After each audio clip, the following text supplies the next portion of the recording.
uma pluralidade de culturas e subculturas que Portugal não tem, pelo nosso tamanho e pela nossa história. Nós fomos colonizados por Portugal, mas recebemos vastas levas de povos de outra origem. E conforme o tamanho do território, né, a gente consegue ter uma maior variação que nós chamamos de atópica, né, ou seja, variações de acordo com as regiões e que permite a criação de outras formas de existência, de vivência do português, né, dentro do território brasileiro. Nós estamos importando não só vocabulário, mas nós estamos importando também a sintaxe americana, a maneira de pensar americana, a maneira de colocar o raciocínio. Isso é que é gravíssimo. Hoje você encontra a composição do futuro no Brasil, pelo menos na juventude, é como se o nosso futuro fosse composto. Eu vou sair, quer dizer, eu sairei, mas eu vou ir é um pouco demais, né? Mas você ouve, porque nós vamos ir na festa depois, primeiro nós vamos ir no cinema, we will go. Até isso está indo embora, está virando um tempo composto em português brasileiro. Mas a verdade. Assim, a gente pode questionar muito bem essa análise de evolução linguística meio freestyle também, assim, né? Porque eu acho muito difícil traçar essa suposta relação entre uma presença muito forte do inglês no cotidiano de brasileiros e a sua forma sintática se entranhando, passando para o português.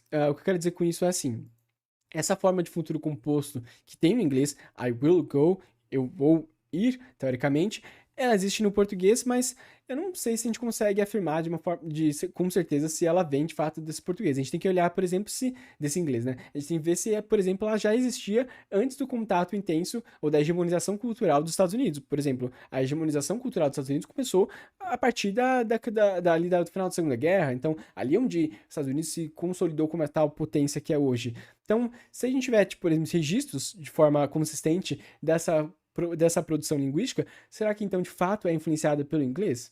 É aquela questão, né? Por exemplo, nós temos paralelismo em outras línguas, o próprio espanhol, os espanhóis, né, os castelhanos, formas de produção linguística em espanhol que nós temos, por exemplo, tem essa forma, vou a ir, eu vou ir, né?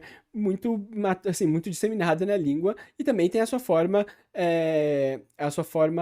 do futuro não composto, né? Assim como nós temos no alemão também. Então, eu acho que essa forma do futuro composto, com uma potencial simplificação das conjugações, ela está muito disseminada em diversas línguas modernas que nós temos por aí, nessas línguas da Europa e das suas derivações.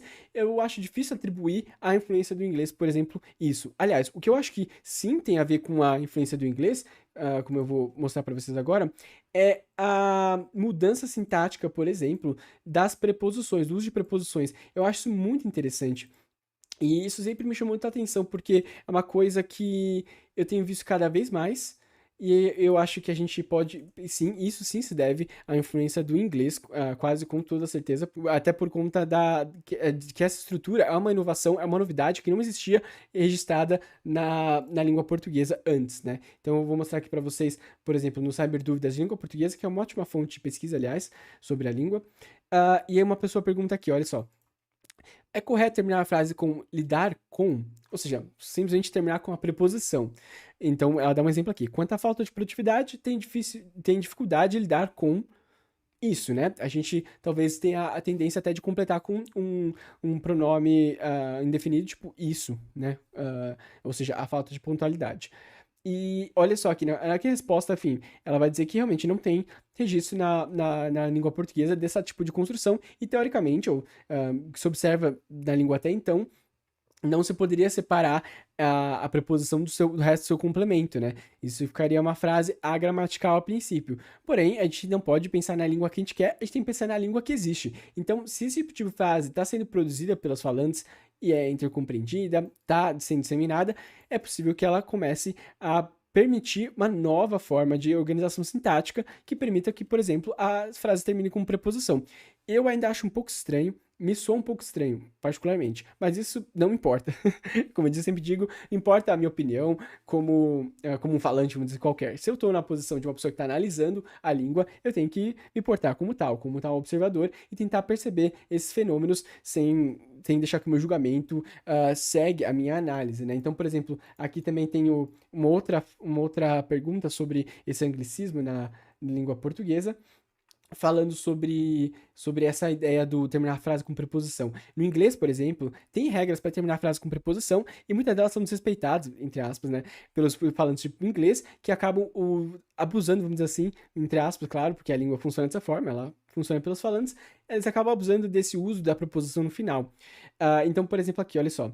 A pessoa diz: há algum tempo noto que as pessoas começaram a colocar a preposição sobre no fim da frase e sem nada depois, né? Lembrando um pouco a construção inglesa. Mas, então, por exemplo, se uma pessoa diz: quando será a prova? Ah, não me falar nada sobre. Sobre a prova. Sobre isso, sobre a prova, qual seria a construção sem tal influência, tão forte influência do inglês, né? Não, por exemplo, aqui, você sabe porque o presidente anunciou? Não li nada sobre. E aí a preposição terminando, como nós teríamos um paralelo ao inglês. Então seria tipo, I know nothing about it. É que aqui no caso teria que ter o it, né? Mas, por exemplo, a gente tem uma outra frase aqui, talvez com o inglês, que termina com about. Aqui não colocou um bom exemplo com about. Aqui, ó, por exemplo, what is it about? Aqui o it tá antes, mas o about ele não tem nenhum complemento depois dele. A preposição termina aqui a frase. Então, seria curioso pensar que esse tipo de construção que não era encontrada no português, agora começa a se disseminar no português e começa a se fazer presente. Então, será que agora a gente pode considerar esse tipo de construção agramatical? Já que ela está sendo falada por diversos falantes, né? E eu vejo muito por aí na internet, claro, a gente tem um recorte muito específico de pessoas que têm acesso a todo o conhecimento, a produção linguística em inglês, mas acho que cabe um estudo muito mais interessante sobre essa importação sintática do inglês pela constante exposição, pelo predomínio de produções culturais em inglês e pela quase forçosa obrigação de aprender inglês desde sempre, né? E esse estatuto social que coloca o inglês não só como língua franca, que é importante, mas como até uma língua mais interessante do que outras, né, para se aprender.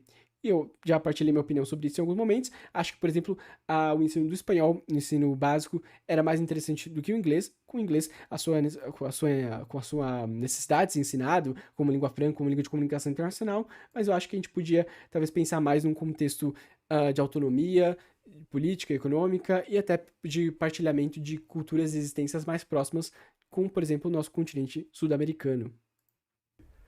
Incontestável é que se as línguas não mudassem, nós todos estaríamos falando latim até hoje, né? Exato. Então, para aqueles que ficam um pouco incomodados com essa mudança, como eu disse, para mim soa um pouco estranha esse tipo de construção sintática, mas a gente não tem como lutar contra isso porque o português, o espanhol, tudo isso nós viemos de uma forma, a vulgarização de uma forma de latina, né? Então as línguas vão evoluir, queira as pessoas ou não. Podemos fazer movimentos, talvez, para pensar em para qual caminho nós queremos que a língua seja norteada, pensando nos conteúdos culturais que são disseminados, mas ninguém controla esse processo, né? Acho que a gente pode controlar talvez a significação, como a gente se identifica com essa língua, com essas mudanças, né? Gostaria de exaltar em bom tupi as belezas do meu país, que seria a língua que nós deveríamos de falar, foi a língua do Brasil. Assim. O Tupi estava em franca expansão, na verdade era um tronco linguístico que tinha suas variações, né, suas outras, como fala assim, seus galhos que saíam desse grande tronco que é o Tupi, mas era a língua que tinha se disseminado por diversos povos e comunidades no território hoje conhecido como Brasil, né? Assim como tem as línguas moçambicanas, o crioulo da Guiné, de São Tomé, de Cabo Verde, tem os quimbundos, umbundos e quicongos da Angola.